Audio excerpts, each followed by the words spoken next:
Start करते हैं the last immortal का एपिसोड नंबर 3। एपिसोड 3 के स्टार्टिंग में हम देखते हैं गुजिंग जो होता है वो दौड़ता हुआ अपने गुरुजी से मिलने के लिए आ रहा होता है। उसके पीछे होती है ये वो चिल्ला रही होती है, अरे भाई थोड़ा धीरे चलो, लेकिन क्या सुनना। गुजिंग दौड़ता हुआ अपने गुरुजी के पास आता है। गुरुजी जो होते हैं अपने 2 शिष्यों के साथ होते हैं और 2 शिष्यों के साथ बातें कर रहे होते हैं।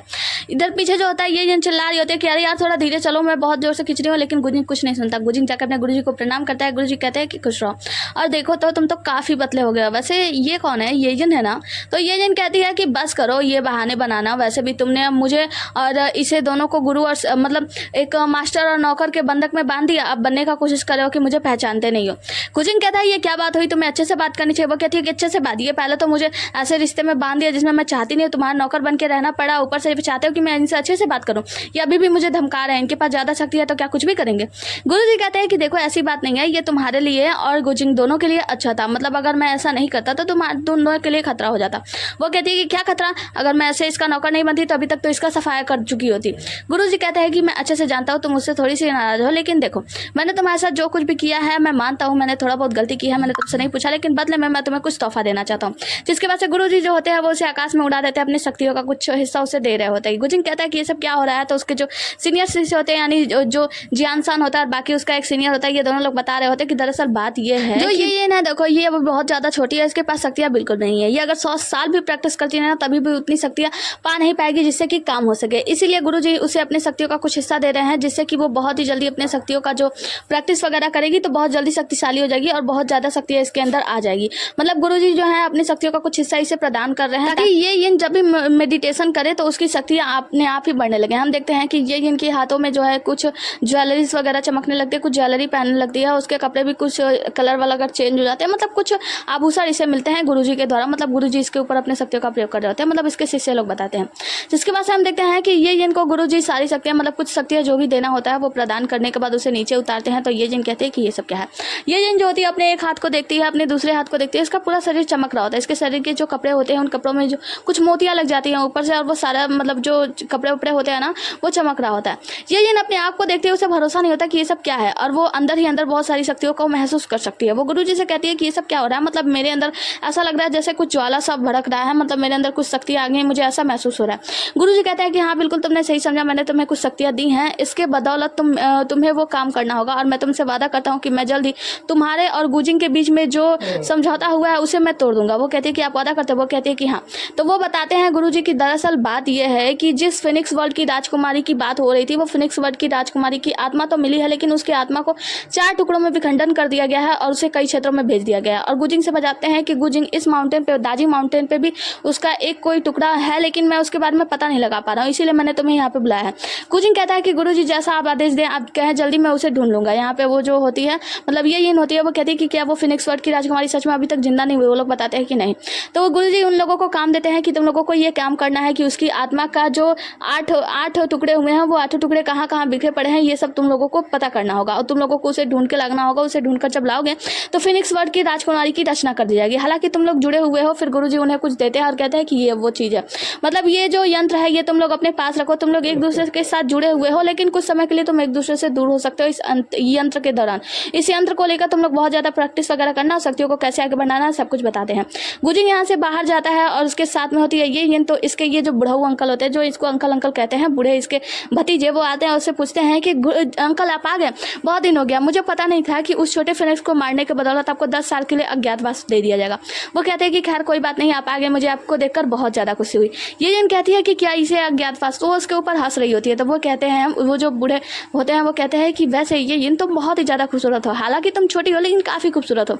तो ये बात सुनने के बाद गुजिंग हंसता है, कहता है कि क्या खूबसूरत, और ये बिल्कुल नहीं, बहुत नटखट और बहुत अजीब है। हम देखते हैं कि ये जो बूढ़े होते हैं और जितने भी लोग होते हैं उन लोग से मिलने आए होते हैं वो सभी लोग ये जिनको ढेर सारे तोहफे देते हैं और कहते हैं कि ये लोग मेरी तरफ से तोहफा। वो कहते हैं कि क्या तोहफा। तो वो लोग कहते हैं कि हाँ बिल्कुल, अब तुम भी हमारी तरह हमारे फैमिली की हो गई हो, मतलब दादी माउंटेन की एक फैमिली हो गई हो, इसीलिए हम सभी तुम्हारे लिए ढेर सारे तोहफे लाए हैं। और सभी एक एक करके बहुत सारे तोहफे उसे दे रहे होते हैं। गुजिंग कहता है अरे भाई मेरी बात सुनो, ये सब बाद में करना, लेकिन सभी लोग गुजिंग को धक्का देकर साइड में कर देते हैं। गुजिंग साइड में चला जाता है और सभी लोग इसको मतलब ये जिनको ढेर सारे तोहफे देते हैं। ये जिन कहती है शुक्रिया शुक्रिया, बहुत बहुत शुक्रिया। सीन कट होता है और हमें दिखाया जाता है कि जो गुजिन होता है वो ये जिनको लोग आकाश में उड़ रहा होता है। ये जिन कहती है हम कहाँ जा रहे हैं, तो गुजिन बताता है कि हमें उस आत्मा के विखंडित मतलब टुकड़ों को ढूंढना है ना, इसीलिए। तो वो कहते हैं कि हाँ चलो, तो फिर इस तरफ चलो, मुझे कुछ दिखाई नहीं दे रहा है, थोड़ा नीचे करो, अच्छा थोड़ा ऊपर करो, मुझे नीचे से दिखाई नहीं दे रहा है। वो कहता है कि यार अच्छा एक बात बताओ, क्या मैं तुम्हारा उड़ने वाला वाला उपकरण हूँ। वो कहती है कि हाँ मुझे पता है तुम मेरे उड़ने वाले उपकरण नहीं हो, लेकिन मेरी एक बात सुनो, दरअसल मैं तुम्हारे साथ बंधी हुई हूँ ना, ये स्वामी और नौकर के उस बंधक में। अगर ना बंधी होती तो मैं तुमसे तेज उड़ के जाती और ढूंढ के लाती। गुजिंग कहता है कि अच्छा, तो तुम्हें ऐसा लगता है कि मैं तेज नहीं उड़ता हूँ, तो फिर ठीक है ले। और उसे छोड़ देता है उसका हाथ और फिर खुद उड़ने लगता है। जब ये उड़ता है ना तो वो कटी हुई पतंग की तरह, जैसे पतंग की रस्सी बांधी होती है वैसे इसमें रस्सी बंधी होती है और उसकी तरह इधर उधर बिखर रही होती है। कहती है गुजिंग बेवकूफ रुक जाओ। गुजिंग ये क्या कर रहे हो बेवकूफ गधे, खूब ज्यादा बोलती है, लेकिन वो कुछ नहीं सुनता और वो खूब तेजी से उड़ता है, इधर उधर करके उड़ा होता है, जिससे उसे बहुत ज्यादा परेशानी हो रही थी। फिर जाके वो उसे एक जगह पे रोक देता है। हम देखते हैं कि ये जिनकी हालत पूरी तरीके से खराब हो जाती है और वो बहुत ही ज्यादा उल्टी कर रही होती है। कहती है मैं कहाँ फंस गई इस पागल गुजिंग के पीछे। गुजिंग कहता है कि चलो अब बहुत हो चुका है, उड़ान देख ली ना तुमने मेरी कितनी तेज थी। वो कहती है कि तेज, तुमने तो मुझे मार ही डाला था आज, और क्या जरूरत थी इतनी तेज उड़ने की। वो कहता है कि तुमने ही तो कहा था कि तेज नहीं, मतलब मैं तेज नहीं उड़ा था, तुम्हें तेज उड़ना था। चलो खैर ये सब छोड़ो, अभी मुझे नींद लग रही है, अभी मैं सोने जा रहा हूँ। वो कहते हैं कि रुको पागल गुजिंग, तुम कहाँ जा रहे हो। वो कहता है कि अरे सोना है। वो कहती है नहीं चलो प्रैक्टिस करते हैं, चलो पहले वो मतलब जो टुकड़े हैं वो ढूंढते हैं। वो कहता है कि नहीं अभी ढूंढने का टाइम नहीं है, अभी रात हो चुका है, मुझे सोना है। वो कहती है कि ठीक है फिर एक काम करते हैं, चलो प्रैक्टिस करते हैं। वो कहता है कि नहीं प्रैक्टिस करना इतनी रात को बिल्कुल नहीं, अभी मुझे सोने जाना है, मुझे जाने दो। वो कहती है बिल्कुल नहीं। जब गुजिन वहां से जाने लगता है तब वो एक खंबे को पकड़ के खड़ी हो जाती है। कहती है कि ठीक है तुम जाके दिखाओ। वो वहां से आगे नहीं बढ़ पा रहा होता है। कहता है कि अरे तुम चाहती क्या हो। कहते हैं एक बात बताओ, क्या तुम अपनी राजकुमारी हुआ शू को बहलाना नहीं चाहते। वो कहता है कि हुआ शू, तुम्हें उसके बारे में कैसे पता। वो कहते हैं कि मैंने सुना है कि तुम उसे गए थे उस पार्टी में, तभी उससे वहां पर मिले थे, वो बहुत ज्यादा खूबसूरत है, तुम उससे देखकर मोहित हो गए थे, वगैरह वगैरह बहुत सारी बातें बोलने लगती है। वो कहती है कि अरे तुम बंद करो मुंह अपना, तुम इतना क्यों बकबकाती हो। और उसका मुंह ही मतलब पकड़ लेता है। कहता है बस करो, तुम इसके बारे में तुम्हें किसी को नहीं बताना। वो कहते हैं क्यों नहीं बताऊंगी, मैं बताऊंगी, अगर तुम मेरी बात नहीं मानोगे तो मैं यही सब करूंगी। वो कहता है कि अरे देखो अभी मुझे सोना है क्योंकि बहुत ज्यादा रात हो गई है, ठीक है ना, गुड बाय। और उसके बाद से जाने लगता है। वो फिर से उस खम्भे को पकड़ के खड़ी हो जाती है। कहते हैं कि ठीक है फिर देखते हैं कि तुम जा पाते हो या नहीं, अगर तुम्हें हुआ सो को नहीं वो बहलाना है, नहीं मनाना है, तो तुम ये सब करो, फिर मैं देखती हूँ। वो कहता है कि अरे तुम हुआ शो क्यों हो। वो कहती है क्योंकि मैं चाहती हूँ, क्योंकि तुम मोर राजकुमारी को बहुत ज्यादा प्यार करते हो और तुम उसे पाना चाहते हो, है ना। और तुम क्या चाहते हो कि जब तुम उसे पालो और उसके साथ रोमांटिक हो तो क्या तुम अपने साथ मुझे ले जाना चाहते हो। वो कहता है कि नहीं तुम पागल हो क्या, मैं तुम्हें क्यों लेकर जाऊंगा, मैं तुम्हें जिंदगी भर नहीं झेलना चाहता तुम्हारे जैसी नौकर को। वो कहती है कि हाँ नहीं झेलना चाहते हो तो चलो ना प्रैक्टिस करते हैं मिलके। वो कहता है कि अरे मुंह बंद करो अपना, ऐसी बकवास मत करो, हुआ सी के बारे में किसी को मत बताना। वो कहती है कि ठीक है मैं नहीं बताऊंगी। लेकिन वो कहता है, वो फिर से बनाने लगती है हुआ सो के बारे में। वो कहता है कि ठीक है फिर, और उसका मुंह ही बंद कर देता है जादू से। वो कहते हैं तो वो कहता है कि फिर तुम वादा करो कि तुम आगे से उसके बारे में नहीं बोलोगी। तो वो कहते हैं कि हाँ ठीक है मैं नहीं बोलूंगी, मतलब मुंह हिलाती है, कहती है कि हाँ ठीक है मैं नहीं बोलूंगी। वो कहता है कि ठीक है तुमने सुन लिया ना, आगे से मत बोलना। उसका मुंह स्टार्ट करता है। फिर कहता है कि ठीक है अब बताओ। तो वो कहती है कि देखो अगर तुम नहीं चाहते कि उसके साथ रोमांटिक हो तो मुझे अपने साथ में लेकर जाओ, तो तुम मेरे साथ मिलकर प्रैक्टिस करो, हम दोनों मिलकर प्रैक्टिस करेंगे, मेरी शक्तियां बढ़ जाएंगी, जिससे हम लोग उस आत्मा के पुंज को, मतलब सारे आत्माओं को ढूंढ लेंगे, उसके बाद से हमारा काम पूरा हो जाएगा ना, तो हमें इस बंधन से आजाद कर दिया जाएगा, तो तुम्हें ये तो करना ही होगा।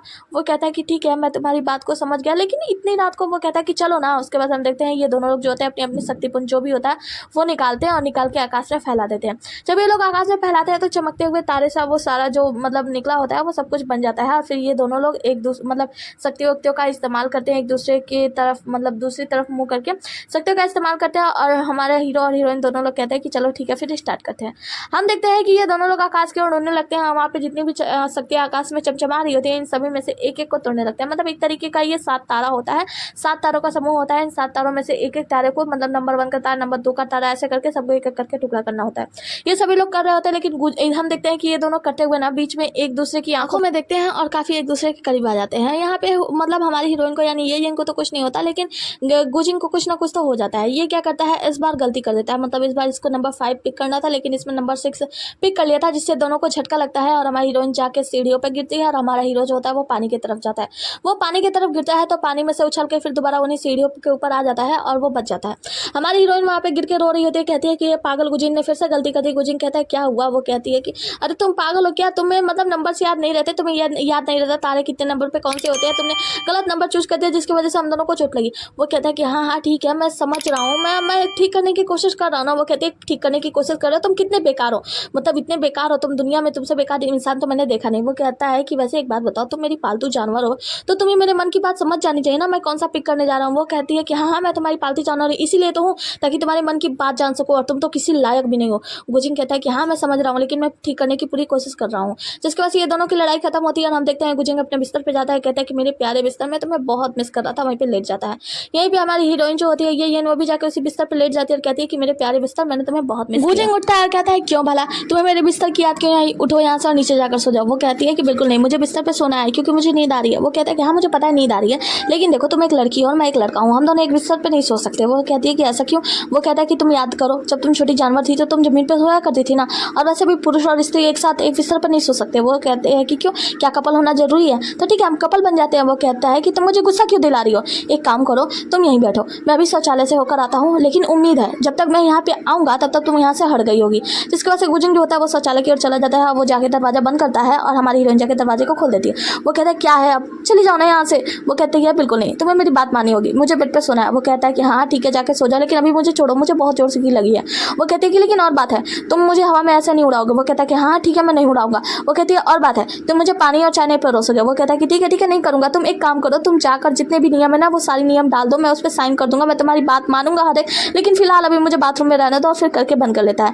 हमारी ये जो होती है वो दरवाजा बंद करती है, लेकिन झाँक कर वहाँ से चली जाती है। और हम देखते हैं अगले ही पल में वो बहुत सारे नियम बना के लाई होती है, मतलब 137 नियम। तो वो कहती है कि ये नियम के अनुसार ये वगैरह वगैरह। वो कहता है कि हाँ बहुत हुआ, 100 से ज़्यादा नियम हो चुके हैं तुम्हारे, लाओ अब मैं इस पर अंगूठा लगाता हूँ। और वो लाल कलर का जो स्याही होता है उस पर लेकर अंगूठा लगाता है। कहता है कि तुम भी अंगूठा लगाओ। वो अपने अंगूठे को देखती है और उसमें स्याही में से लेकर अंगूठा लगा देती है, मतलब उन दोनों का एक छोटा सा हर्ट बन जाता है अंगूठा लगने से। जिसकी वजह से वो कहता है कि अब हमारे नियम पक्का हो गए हैं, अब देखो हमें जैसे रहना है वो सारा कुछ इस नियम में लिख दिया गया है। जिसकी वजह से हमें इन लोगों को बिस्तर पे दिखाया जाता है। गुजिंग जो होता है वो कटोरा दिखाते हैं, वो बताता है कि देखो बिस्तर के इस साइड पे तुम सोगी, इस साइड पे मैं सोऊंगा, और ये बीच में जो कटोरा है ना ये कटोरा गिरना नहीं चाहिए, अगर पानी गिर गया तो वो गलत होगा। तुम्हें अपना पैर इस तरफ नहीं करना है, तुम्हें इस कटोरे के दूसरी साइड ही रहना। वो कहती है कि हाँ ठीक है, और सो जाती है।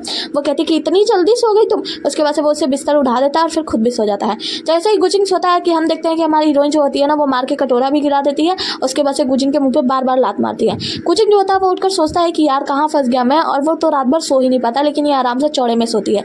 दूसरे दिन का सीन देखते हैं, हम देखते हैं गुजिंग जो होता है भर भर के खाना खा रहा होता है। हमारा हीरो भर भर के मछली, चिकन, अंडा, मीट, मछली ये सब कुछ खूब भर भर के खाता है। और खाने के बाद कहता है कि राइन ये ना बहुत हो चुका, अब मुझे नींद लग रही है, मैं सोने चला। और वहाँ से उठ के सोने के लिए चला जाता है। ये जन कहती है कि ये पेटू इंसान बहुत ही ज़्यादा आलसी है, बहुत बेकार है। जिसके बाद से हम देखते हैं कि यहीं पे होता है किंगी, और वो कहता है कि नहीं ऐसा बात नहीं है जैसा आप समझ रही हैं। हम देखते हैं कि जो गुजिन होता है वो अपने बिस्तर पर जाकर अपना जो चप्पल वप्पल होता है, जूता वूता निकाल के अपने दोनों पैर मोड़ता है और वहाँ पे मेडिटेशन के लिए बैठ जाता है।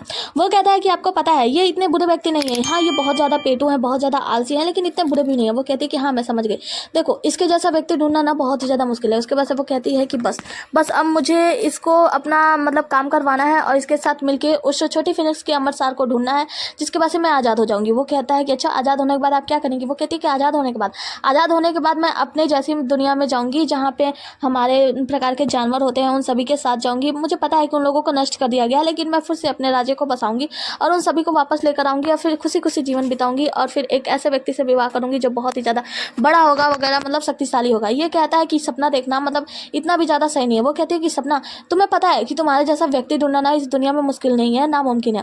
वो कहता है कि मेरे जैसा व्यक्ति तुम्हें कहीं मिलेगा भी नहीं। वो कहती है कि मुझे अच्छे से पता है तुम्हारे जैसा आलसी और पेटू व्यक्ति नहीं मिलेगा पूरी दुनिया में। आगे में एक जगह का सीन दिखाया जाता है, जगह का नाम होता है जीवन और मृत्यु का द्वार। यहाँ पे हम देखते हैं होंग ही को। होंग ही जो होता है वो लोमड़ी कबीले से होता है, और ये यहाँ पे आता है तो अंदर से दो लोगों की आवाज़ आती है और वो दोनों लोग कहते हैं कि ये जीवन और मृत्यु का द्वार है, इसके अंदर पे आने पर आप नेक्स्ट लेवल पे तो जा सकते हैं, लेकिन ये बहुत ज़्यादा खतरनाक है।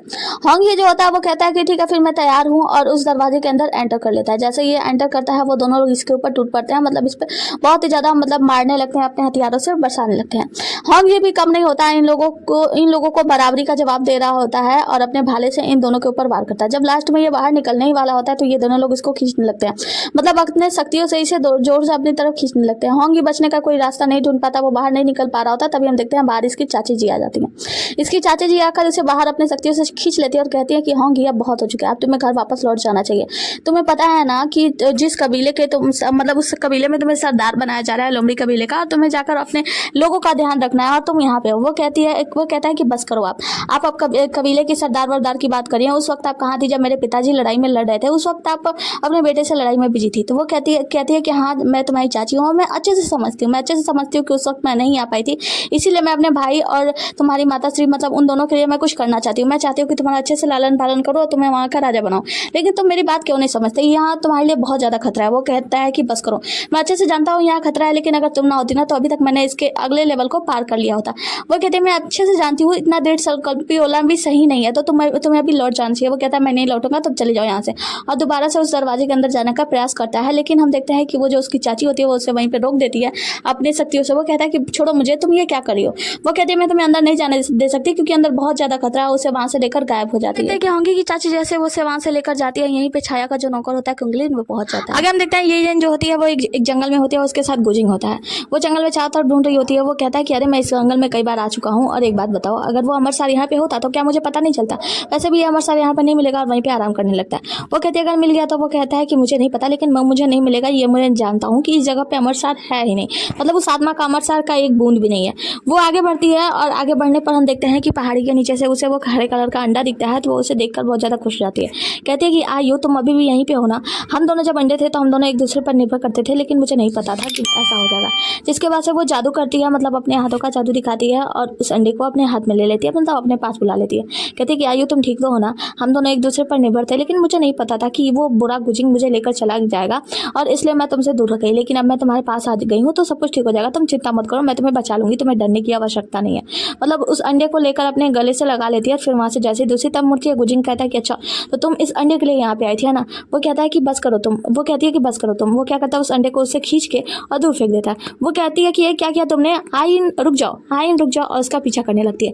वो अंडा लुढ़कते हुए दूसरे तरफ जाने लगता है और वो भी उसके पीछे पीछे भागने लगती है। और गुजिंग जो होता है वो उसके पीछे रस्सी से बंधा होता है, तो इसकी वजह से वो जबरदस्ती जा रहा होता है। वो कहता है कि रुको तुम। वो कहती है कि आइन रुको, और आइन तो रुकती नहीं, मतलब वो अंडा डगरते हुए जा रहा था, वो पीछा करती जा रही थी। इस जगह पे अंडा जाके रुक जाता है और यहाँ पे जब हमारी हीरोइन पहुंचती है तो देख के हैरान हो जाती है कि जमीन जो है ना वो बादल की तरह लग रहे थे, यानी पूरा धुआं धुआं था और उसे वो अंडा कहीं भी नहीं दिखता। फिर वो उसे कुछ दूरी पे वो अंडा दिखता है तो वो दौड़ते हुए उस अंडे को लेने के लिए जाती है, लेकिन वह अचानक से वहाँ पे बहुत सारे चाकू और तलवार चल रहे होते हैं, जिससे गुजिंग उसे बचाकर दूसरी साइड ले जाता है। कहता है कि क्या कर रही हो तुम, पागल हो क्या? यहाँ पे बहुत ज्यादा खतरा है, तुम्हें पता है ये देवताओं के द्वारा बनाई गई जगह है और यहाँ पे बहुत सारी तलवारें हैं जो आत्मिक तलवारें हैं और ऐसे ही चलती रहती है। तुम चिंता मत करो, तुम यहीं पे रुको, मैं उस अंडे को लेकर आता हूँ। और उस चलता कूदता हुआ उस अंडे के पास जाता है। जैसे उस अंडे को अपने हाथ में उठाता है तो हम देखते हैं उसके हाथ पे एक तलवार से थोड़ी सी चोट लग जाती है और वो अंडा अचानक से वहाँ से गायब हो जाता है। उस अंडे के गायब होते हुए इसके खून का एक बूंद जो है ना वो जमीन पे गिर जाता है और वहाँ से उसके धुआं में सब कुछ खत्म हो जाता है और सब कुछ बिल्कुल स्टॉप हो जाता है। मतलब जो भी तलवार वलवार था जो चल रहा था घूम रहा था इधर उधर, वो सारा तलवार एक एक जगह पे स्टॉप हो जाता है, गड़ जाता है, मतलब सब जहाँ था वहीं का वहीं रुक जाता है। जिसके बाद से उसे उसी तरफ में एक अजीब सा दरवाजा दिखता है और उसके अंदर से एक बहुत बड़ी सी तलवार दिखती है और गुजिंग उस तलवार की तरफ जो गुजिंग होता है वो उस बड़े से तलवार को देख रहा होता है। कहता है कि ये सब क्या है? इसका मतलब ये जो तलवार है ना ये देवताओं ने मिलकर बनाया है और ये तलवार मिलना सबके बस की बात नहीं है। ये तलवार यहाँ पे दृश्य मतलब दृश्य में हुआ है, यानी दिख रहा है, ये तो हमेशा से अदृश्य रहता है। ये दिख रहा है, इसका मतलब ये है कि मेरे खून के उत्तेजना के वजह से ये तलवार दृश्यता हो गया और ये तलवार मुझे अपना स्वामी बनाना चाहता है ना। उससे को तलवार को प्रणाम करता है, कहता है कि मुझे माफ करना, मैं यहाँ पे गलती से आ गया, और वहाँ से भागने लगता है। तभी कुछ अदृश्य शक्तियाँ, मतलब उस तलवार से कुछ अदृश्य शक्तियाँ निकलती हुई गुजिंग के अंदर में घुसने लगती है। यहाँ पे जो ये होती है वो देखकर परेशान हो रही थी कि ये सब क्या हो रहा है। गुजिंग बहुत जोर से चीख रहा होता है, उस तलवार से निकलती हुई कुछ अदृश्य शक्तियाँ गुजिंग के अंदर घुस जाती हैं, जिसके बाद से गुजिंग वहाँ पे धड़ाम करके गिर जाता है। कहता है कि ये सब क्या हुआ, मतलब ये तलवार भाई तलवार बाहर निकलो ना भाई, ये सब क्या है? मतलब मेरे अंदर वो तलवार घुस गई, इस तलवार ने मुझे अपना मालिक बना लिया। ये नाती और कहती है कि ये सब क्या है, मतलब एक पागल और बुद्धू को इतने बड़े तलवार ने मालिक बना दिया। चलो वैसे देखा जाता तुम बहुत ज्यादा भाग्यशाली हो। वो कहता है कि क्या कह रही हो तुम, पागल हो गई क्या, मेरा मजाक उड़ा रही हो? वो कहती है कि नहीं मैं मजाक नहीं उड़ा रही हूँ, मैं तो सच ही कह रही हूँ। जैसा कि मतलब तुम पागल जैसे हो, तुमको इतना बड़ा तलवार अपना मालिक बना लिया, ये तो बहुत मतलब बड़ी बात है ना। वो कहता है कि हाँ समझ रहा हूँ। उसके बाद वो कहता है कि लाओ मैं तलवार को देखो, और ऐसे सर पे दो तीन बार ठोकता है, अपने शक्ति का इस्तेमाल करता है उस तलवार को निकालने के लिए, जिससे इसके हाथ में एक छोटा सा तलवार नुमा कुछ चीज आता है। वो देख के कहती है कि क्या इतना छोटा सा तलवार, जिसका जो पकड़ने वाला है वो इतना बड़ा और तलवार इतना छोटा सा। वो कहता है कि हाँ ये मालिक के हिसाब से होता है, मतलब मालिक में शक्तियाँ कितनी ज्यादा है उसी हिसाब से ये तलवार बढ़ती जाती है। वो कहती है तो देख लो तुम्हारी शक्तियाँ कितनी छोटी है। वो कहता है कि हाँ मैं समझ गया कि मैं इतना ज्यादा शक्तिशाली नहीं हूँ वगैरह वगैरह, और ऐसे करके उस तलवार को वहां से गायब कर देता है। जिसके वजह से ये कहती है कि अच्छा ठीक है अपना हाथ दिखा, और उसका हाथ देख के उसके हाथ के घाव को जो है ठीक कर देती है। वो कहता है कि ये क्या था, मतलब ये सब किस लिए? वो कहती है कि ये इसलिए क्योंकि तुमने मेरी मदद की मेरी बहन को ढूंढने में, इसीलिए मैं तुम्हारा शुक्रिया करना चाहती थी। वो कहता है कि क्या, मैंने सुना नहीं, एक बार फिर कहना है। वो कहती है कि बस करो, मेरी बहन की तुमने मदद की थी ना, इसलिए लाओ मेरी बहन को दे दो। वो कहता है कि वो कहाँ गई, मैंने यहीं पे तो रखा था पॉकेट में, वो तो मिल ही नहीं रही, दिख नहीं रही। वो कहती है कि क्या कह रहे हो तुमने घुमा दिया क्या, फिर से मेरी बहन कहाँ चली गई? तो वो कहता है कि हाँ ठीक है मेरे पास में ही, और फिर अपने जादू से उसकी बहन को, मतलब हरे रंग का वो जो अंडा होता है वो अपने हाथ में लाता है। कहता है कि ये लो इसे संभाल के रखना और अब इसे मत खोना। जो ये होती है वो उस अंडे को लेकर बहुत ही ज्यादा खुश हो जाती है और वहां से जाने लगती है। जैसे ये लोग यहाँ से निकल रहे होते हैं ये सारी पहाड़ियां हिलने लगती हैं और टूट कर बिखरने लगती हैं। जितने भी पहाड़ होते हैं वो टूटकर अंदर धस जाते हैं और वहाँ पे एक सुनहरे रंग का पौधा आता है। सुनहरे रंग का जो पौधा आता है, इस पौधे को देखकर हमारा हीरो बोलता है कि फूटोंग पेड़ ये यहाँ पे क्या कर रहा है। तभी हम देखते हैं कि वो लोग कहते हैं कि ये वुटोंग पेड़ का रहस्य क्या है, कहीं आत्मा का सार इसके अंदर तो नहीं है।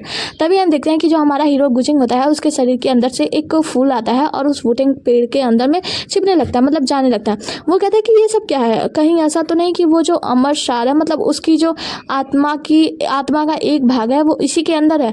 तो ये लोग आगे बढ़ते हैं तो हमें पता चलता है कि आत्मा का एक भाग मतलब एक टुकड़ा होता है और इसका आकार बिल्कुल वैसा ही होता है जैसा फायर फेनिक्स जेड मरी की थी। और वो फायर फेनिक्स जेड मरी को देखकर हमारा गुजिंग जो होता है वो अपने शक्तियों का इस्तेमाल करता है और फायर फेनिक्स जेड मरी को अपने पास बुलाता है, मतलब अपने हाथ में लेता है। और ये दोनों लोग, मतलब हमारी हीरोइन ये और गुजिंग, दोनों लोग खुश हो जाते हैं। ये कहते हैं कि इसका मतलब ये है कि इसके आत्मा का जो एक टुकड़ा था ये वुटोंग पेड़ के अंदर था और ये दोनों लोग खुश हो जाते हैं कि चलो इसके आत्मा का एक टुकड़ा तो मिल गया। जिसके बाद से हमें सीन यहाँ से कट होता है और हमें दिखाया जाता है गुरुजी को जो कि मेडिटेशन कर रहे होते हैं। और इनके मेडिटेशन के दौरान यहाँ पे गुजिंग जो होता है वो दौड़ता हुआ आता है, कहता है कि गुरुजी हमें आत्मा का एक टुकड़ा मिल चुका है। तो गुरुजी उससे देखते हैं और वो बताता है कि ये वुटोंग पेड़ के अंदर था। जिसके बाद से गुरुजी जो होते हैं वो बताते हैं कि दरअसल बात यह है ना कि फिनिक्स वर्ड के लोग हैं, उन लोगों को आराम करने के लिए ये आदत है कि वो लोग वुटोंग पेड़ के अंदर जाके आराम करते हैं और ये वही जेड मरी है जो कि फिनिक्स वर्ड के लोगों में इस्तेमाल किया जाता है। जिसके बाद से गुजिंग कहता है कि अच्छा, इसका मतलब ये है कि हो सकता है कि उनकी और भी आत्माएं हैं, वुटोंग पेड़ जितने भी हैं उन पेड़ों के अंदर जाके छुप गए हैं। गुरुजी कहते हैं कि हाँ, क्योंकि उसके पास शक्ति नहीं है इसीलिए वो उससे वहां से बाहर नहीं निकल सकती। लेकिन हाँ, ये जो जेड मरी है जब वो उस पेड़ के पास जाएगी तो वो उस आत्मा को अपने आप अवशोषित करेगी, मतलब अपने तरफ आकर्षित करेगी। जिसके बाद से जो हमारा हीरो होता है वो उस मरी को अपने अंदर ले लेता है, मतलब रख लेता है और कहता है कि इसका मतलब मैं समझ गया, मतलब मैं जगह जगह जाके उस पेड़ को ढूंढूंगा और जब हम उस पेड़ को ढूंढने में सक्षम हो जाएंगे तो हम उसकी आत्माओं को भी ढूंढ लेंगे। गुरुजी कहते हैं कि बिल्कुल सही। जिसके बाद से गुरुजी बताते हैं कि मैं बताता हूँ कि सबसे पहली जो ये ऐसा पेड़ है ना वो लोमड़ी कबीले का जिंग यू वैली नाम की जगह पे है और दूसरा जो है नौ रसातल के अंदर पर्पल मून माउंटेन के नर्क में है और फिर तीसरा भी बताते हैं। जिसके बाद से जो ये होती है वो कहते हैं कि इसका मतलब हमें 3 ऐसे पेड़ मिल गए हैं, मतलब ये जगह पता चल चुका है जहाँ पे ऐसे पेड़ मिलेंगे तो हम पहले 3 उस आत्माओं को ढूंढते हैं ना, बाकी की जगह हम बाद में ढूंढेंगे। जिसके बाद से गुरुजी कहते हैं कि हाँ तुम सही कह रही हो और वो कहती है, हमारी ये कहती है कि वैसे गुरुजी आपको याद है ना कि जब मैं सारे आत्माओं का वो जो सोर्स है वो सब कुछ हम लोग ढूंढ लेंगे तो आप हमें इस बंधन से आज़ाद कर देंगे। गुरुजी कहते हैं कि हाँ बिल्कुल, मुझे अच्छे से याद है, मैं तुम्हें इस बंधन से आज़ाद कर दूंगा, उसके बाद से तुम मेरी शिष्या बन जाओगी, इस माउंटेन में आराम से रह सकोगी। वो कहते हैं कि शुक्रिया गुरुजी। जिसके बाद से गुरुजी इन दोनों को कुछ गोली मतलब प्रकार का एक शक्ति देते हैं और कहते हैं कि ये अमर सार की शक्तियाँ हैं, इसके वजह से तुम दोनों को कोई नुकसान नहीं होगा। जब तुम लोग बहुत ज़्यादा प्रैक्टिस करो तो इसका इस्तेमाल करना मत भूलना, इससे तुम्हारी शक्ति और भी ज़्यादा बढ़ती रहेंगी। जिसके बाद से एक शक्ति दिखाते हुए बोलते हैं कि गुजिंग ये एक अमर नाम की वो चीज़ है जिसे मैंने बनाया है और ये तब से मेरे साथ में है जब से मैंने अमरता का मतलब प्रैक्टिस करना स्टार्ट किया था। और हाँ, अब ये इतनी ज़्यादा शक्तिशाली हो गई तो इसके होते हुए तुम्हें कोई भी कुछ भी नुकसान नहीं पहुंचा सकता और मैं आज ये तुम्हें देना चाहता हूँ पूरी तरीके से तुम्हारी रक्षा करने के लिए, क्योंकि रास्ते में बहुत ज़्यादा खतरा आएगा। जिसके बाद से गुरुजी जो होते हैं वो उस चीज़ को गुजिंग में ट्रांसफ़र कर देते हैं और गुजिंग में ट्रांसफ़र होते ही वहाँ पे जो होता है रोशनी होने लगती है, मतलब एक सुनहरी रोशनी होती है जो कि आकाश से उसी की ओर आई होती है, मतलब गुरुजी को चारों ओर से वो रोशनी घेर लेती है। यहाँ पे जितने भी लोग होते हैं वो लोग समझ जाते हैं कि अब गुरुजी का समय आ चुका है, मतलब ये कहीं अंतर्धान होने वाले हैं और ये सभी लोग वहाँ पे एक दूसरे को देखने लगते हैं और घुटनों के बल बैठ जाते हैं।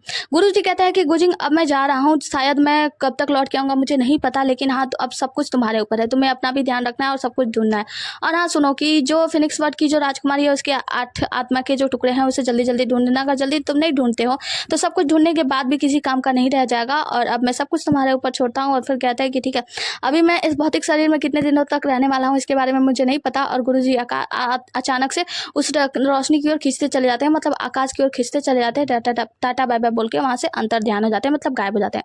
अब ये सभी लोग एक दूसरे को देख रहे होते हैं। हम देखते हैं कि ये जो होती है ना ये देख रही होती है गुजिंग को कि वो कैसा महसूस कर रहा होगा, मतलब उसे तो अभी कुछ फीलिंग है नहीं तो वो अभी सिर्फ गुजिंग को देख रही होती है। सीन कट होता है और हमें दिखाया जाता है, हम देखते हैं कि दाजी माउंटेन पे बहुत सारी भीड़ लगी होती है, बहुत सारे लोग आए होते हैं। यहाँ पे गुजिंग बाहर आता है और कहता है कि ये तुम क्या कर रही हो।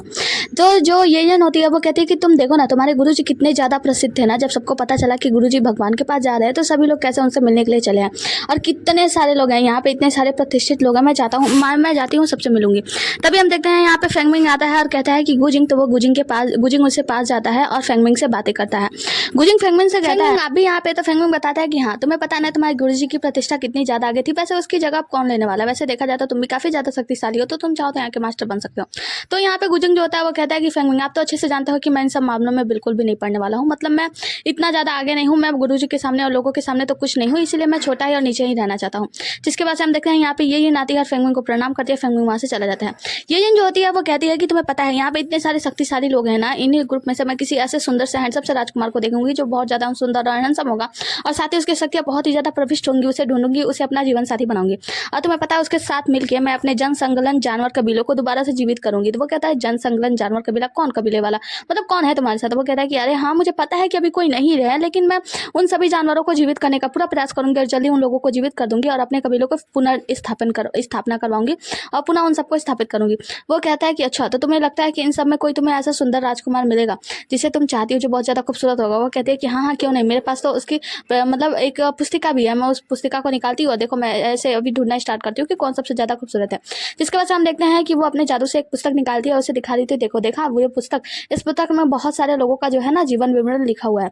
हम गुजिंग को देखते हैं, वो गुजिंग जो होता है वो पुस्तक को लेता है, कहता है कि ये तो बिल्कुल खाली है। वो कहती है कि हाँ मुझे मालूम है खाली, अभी तो आज से शुरुआत करने वाली हूँ ना, सबका नाम पूछूंगी, जो मुझे पसंद आएगा उसका नाम, पता और बाद में उसकी क्या शक्तियाँ हैं, वो कितनी शक्तिशाली है, ये सारी चीज़ें पता करूंगी। उसके बाद से इसमें लिखते जाऊंगी, देखना ये बहुत जल्दी भर जाने वाला है, क्योंकि तुम्हें पता है यहाँ पे इतने ज़्यादा शक्तिशाली लोग हैं।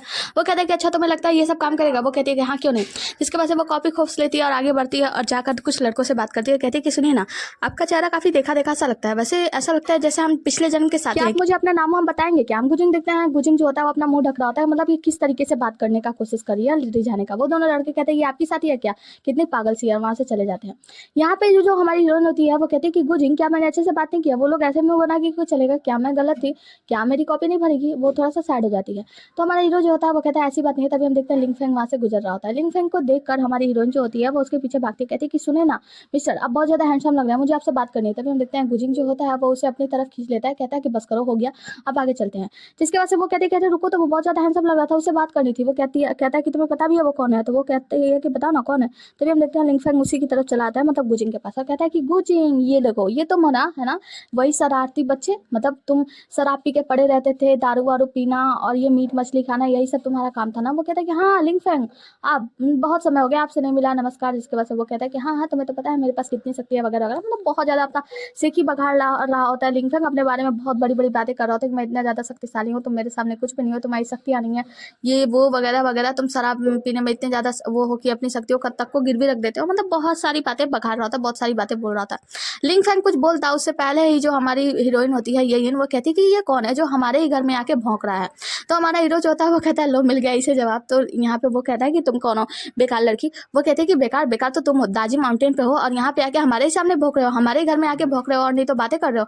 गुजिंग जो होता है उसे शांत कराता है, कहता है कि बहुत हुआ, आप चलो यहाँ से। तभी हम देखते हैं जब शोर होने लगता है तो गुजिंग कहता है कि आइए मैं आप लोगों को मिलाता हूँ वानी पर्वत के युवा मास्टर लिंग फेंग से।